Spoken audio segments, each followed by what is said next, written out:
Baca berita. Kali ini saya ingin membacakan ulasan tentang Anies, yang diulas oleh Ketua Kajian Kritis Kebijakan Publik Pembangunan.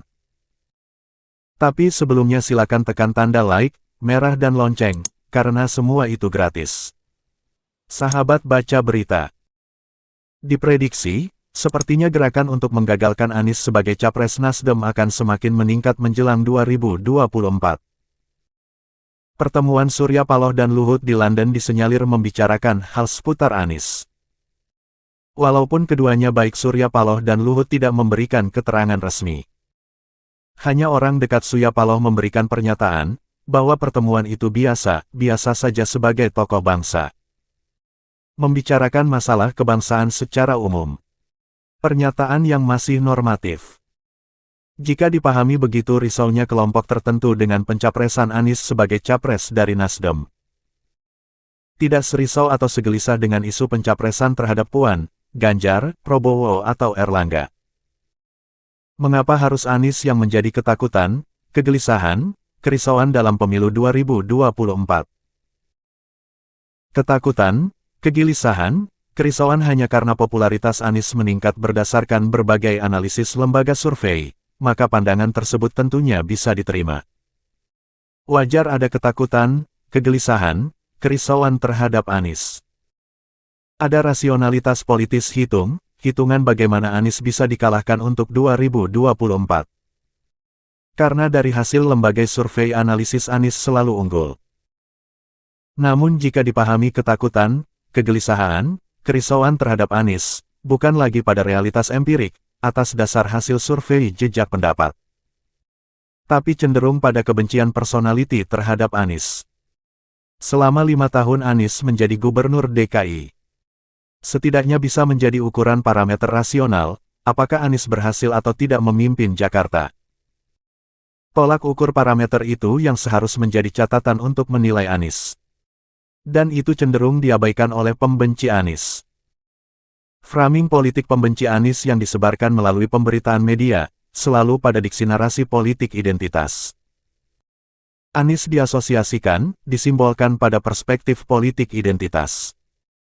Bahwa politik identitas merupakan ancaman dari nilai kebenekaan pluralisme kebangsaan.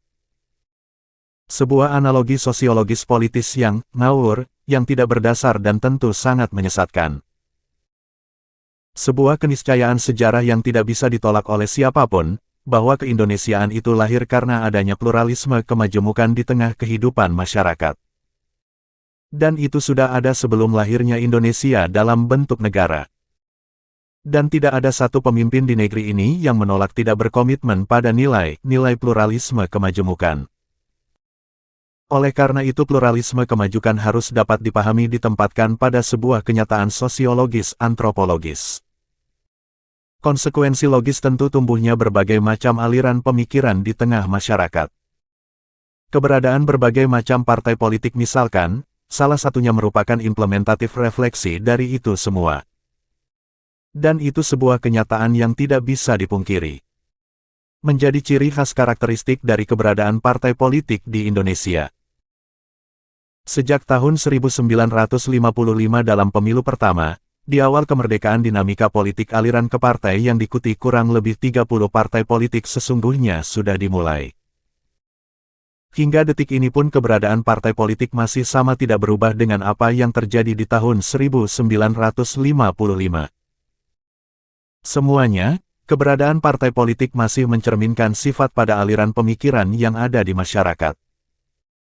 Itulah mengapa seorang antropolog sosiolog peneliti ternama Clifford J. Geertz dari AS, mengulas berbagai penelitian di Indonesia. Salah satu yang cukup terkenal dalam bukunya berjudul Abangan, Santri, Priai. Sebuah penelitian yang ditulis tahun 1953 sampai tahun 1954 tepatnya di kawasan Mojokerto, Jawa Timur. Membagi aliran pemikiran masyarakat dengan 3 kategori. Jika meminjam istilah Clifford J. Geertz, maka semua partai politik sejak pemilu 1955, pemilu Orde Baru hingga saat ini era reformasi, sesungguhnya mewakili sifat karakteristik masyarakat abangan. Santri, priai, Dan itu yang hari ini kita sebut politik identitas. Menariknya tidak satu catatan Clifford J. Geertz menulis, bahwa dikotomi abangan, santri, priayi yang hari ini diistilahkan sebagai politik identitas membahayakan ke-Indonesian. Lalu di mana salahnya Anies dengan tuduhan politik identitas? Demikianlah ulasan kami, wassalam, jangan lupa tersenyum.